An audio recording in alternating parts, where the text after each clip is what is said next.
નવી રેસીપી સાથે આજે મલાઈ મેથી મટર હું બનાવવાની છે। એના માટે મેથીને તેલમાં સાતળીને કમ્પ્લીટ કરેલી છે। આ મેથી છે લીલી, અહીંયા વટાણા બાફીને મૂકેલા છે અને આ દૂધની મલાઈ છે।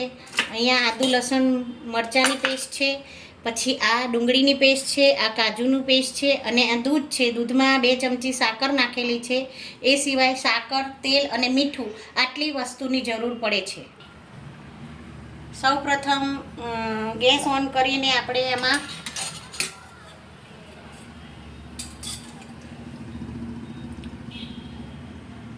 બે પાવડા તેલ નાખીશું, 2 થી 2.5 પાવડા।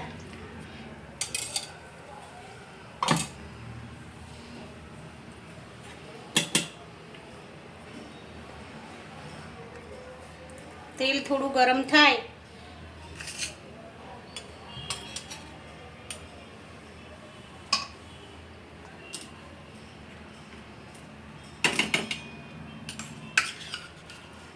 એટલે જે આદુની પેસ્ટ છે એને નાખીશું, સાતરશું।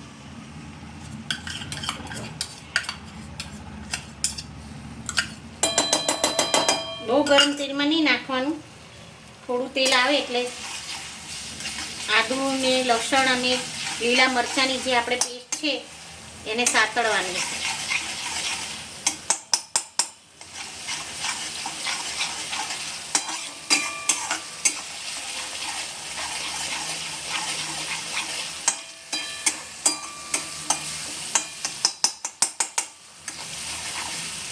ગેસની ફ્લેમ થોડી મીડિયમ રાખવાની, બહુ ધીમી નહીં ને બહુ ઝડપથી પણ મધ્યમ રાખવાની અને આ પેસ્ટને સાતળવાની સામાન્ય સહેજ લાલ થાય ત્યાં સુધી।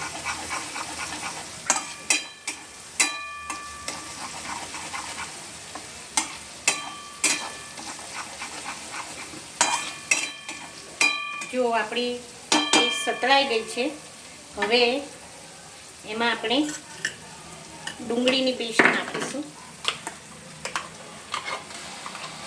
અહીંયા મેં 3 નાની મીડિયમ સાઇઝની ડુંગળીની પેસ્ટ કરીને રાખી છે અને આ સબ્જી વ્હાઈટ ગ્રેવીમાં બનશે અને થોડી સ્વીટ બનશે। આને તમે સ્પાઇસી પણ બનાવી શકો છો, પણ સ્વીટમાં એનો સ્વાદ સરસ લાગે છે।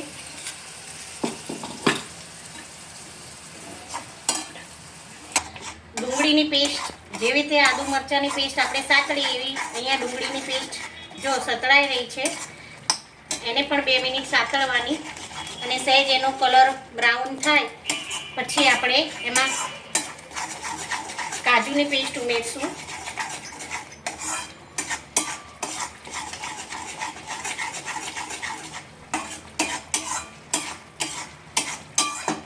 હવે આપણે કાજુની પેસ્ટ ઉમેરશું, એને પણ ધીમા આંચ ઉપર મીડિયમ આંચ ઉપર સાતળવાની થોડી વાર માટે।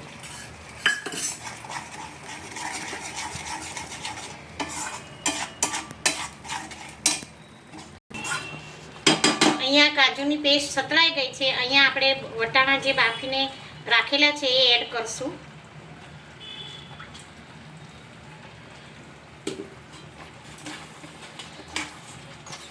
ઓલરેડી બાફેલા જ છે વટાણા, એટલે એને કંઈ આપણે સાતળવાની જરૂર નથી।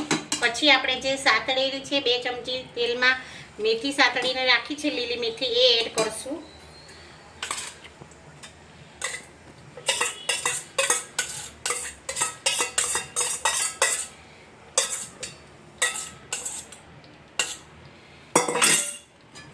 હવે મિક્સ કરશું।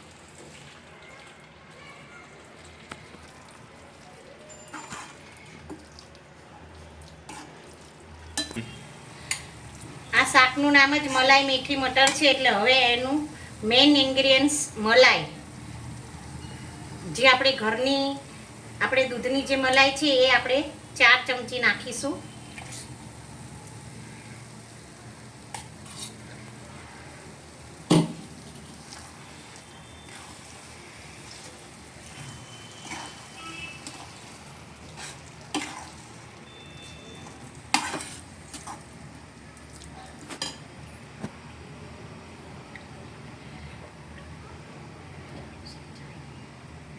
હવે જે ખાંડ નાખીને દૂધ રેડી કર્યું હતું એ દૂધ પણ આમાં એડ કરશું.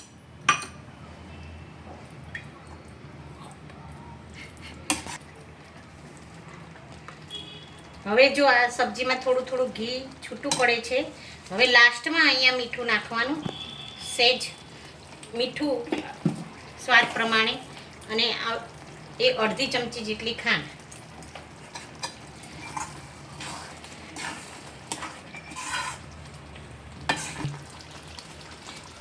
જુઓ ફ્રેન્ડ, આજે આ રેસીપી કમ્પ્લીટ થઈ ગઈ. મલાઈ મેથી મટર, એને ગરમ ગરમ પરોઠા, નાન, બટર રોટી સાથે સર્વ કરી શકાય છે અને એની મોજ માણી શકાય છે. મારી ચેનલ ગમી હોય તો લાઈક શેર કરજો, લાઈક કરજો અને સબસ્ક્રાઈબ કરજો. નમસ્તે.